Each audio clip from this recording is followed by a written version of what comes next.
আসসালামু আলাইকুম। টিএসবিডি চ্যানেলের পক্ষ থেকে সকলকে স্বাগতম। আজকের ভিডিওর বিষয় নিউক্লিয়ার বন্ধন শক্তি কি।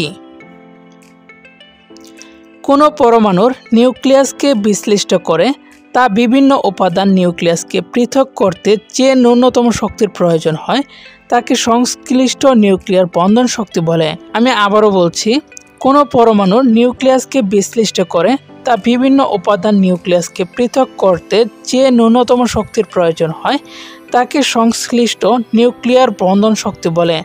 ভিডিওটি যদি আপনাদের কাছে একটু ভালো লেগে থাকে তাহলে অবশ্যই ভিডিওটিতে একটি লাইক দিয়ে ইউটিউব চ্যানেলটি সাবস্ক্রাইব করে রাখবেন। তাহলে আমরা শিক্ষা সংক্রান্ত যে কোনো ধরনের ভিডিও আপলোড দিলে সাথেই নোটিফিকেশন পেয়ে যাবেন। ধন্যবাদ সবাইকে, সকলেই ভালো থাকবেন। পরবর্তী কোনো ভিডিওতে দেখা হবে আপনাদের সাথে। আল্লাহ হাফেজ।